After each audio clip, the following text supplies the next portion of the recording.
Canadian Grant is a professor of chemical pharmacology at Oxford University, and Nisha, originally from India, works in the same field as a senior program manager. Nisha and Grant have their hands full looking after their 2-year-old son, Krish.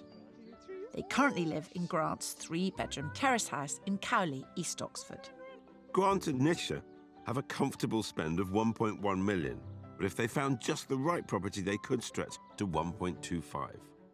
They're looking for a detached house with a big open-plan kitchen diner and 4 bedrooms to accommodate them, a home office for Nisha, and visiting relatives. Nisha wants a large and private garden, and they'll tackle a project if necessary. But proximity to Grant's work at the university and Krish's nursery in Headington are essentials. It's time I showed them what the middle ground looks like.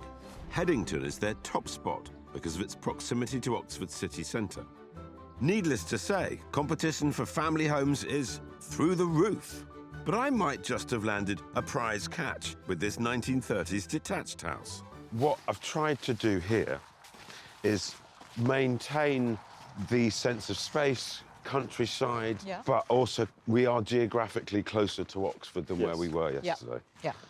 You could still cycle to the nursery, you could get the bus to work. No, I'm very pleased with the location. Yeah. I think we both are. Yeah. It's a good compromise. Oh, that's a relief. The house, it's a project. Yeah. It's on the market at 850. Okay, sounds good. Yeah. Being on the outskirts of Headington is obviously a big pull for both Nisha and Grant. They said they would be up for a project, and this house is certainly that and then some. As it currently stands, the ground floor consists of 2 reception rooms, kitchen, cloakroom, and a pantry. On the first floor, there are 3 bedrooms and a bathroom. But to give this family the space they need, it would require remodelling, extending, and modernising throughout. It's certainly not for the faint-hearted. The plot is substantial, with big gardens to the front and back. It's set against countryside views, which I'm sure Nisha is going to love. Plus, there's a garage to boot. The guide price is $850,000, significantly below their maximum spend of $1.25 million. But they would need a big pot of money to turn it into their dream home. My idea would be to build on the back to create a stunning open-plan kitchen with extra bedroom and ensuite above. In this desirable area, that should all add value too. It's a little small. Dated. It's Possibly. almost good that it's a Yeah. little old. Yeah. You don't feel bad about knocking things down or ripping them out. Massive respect. Goodness, given that they've never tackled a project before, let alone anything as significant as this would be, they don't seem fazed at all. Perhaps they've reached a point in their search where they've just accepted that something's got to give. That's yeah. really nice. Beautiful views. That is Yeah, beautiful. I like this. Maybe this will be the house that Krish grows up in. Too daunting? No. Appealing. Yeah, no, it's exciting. So is it perhaps that the level of work isn't putting you off because you like the location?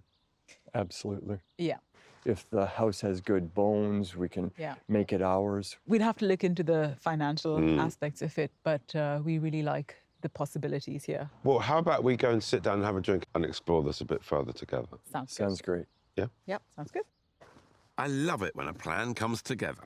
My risky viewing seems suddenly to be in pole position, but it's a question of whether it'll remain so once they've had time to reflect on the scale of the project.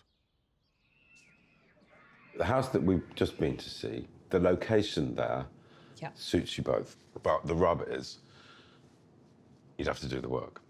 Yeah, I think as long as the finance is allowed, we would be up for it totally. Yeah. My recommendation is actually to get builders round for them to quote. Yeah, I think that would be wise. Even if they're approximations. Yes. If you're happy, then I'd call the agent and say, look, you do like the house, but we need to go on a fact-finding mission before we start talking. Very happy. Yeah, that sounds good.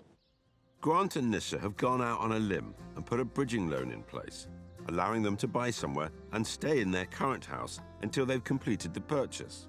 This makes them as good as cash buyers from the vendor's point of view. Catherine, hi, it's Phil. But they'll need to be willing to give Nisha and Grant time to investigate the costs of the work.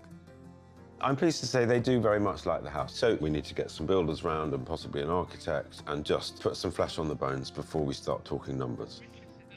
Great. Thanks for your help. We'll be in touch. I think she's delighted to have somebody doing their due diligence. Yeah. Perhaps we can have a group discussion once you've got a bit more info. Sounds great. Here's to you. Thank you. Thank you. But just over a week later, they already have a bit of news on the Headington house.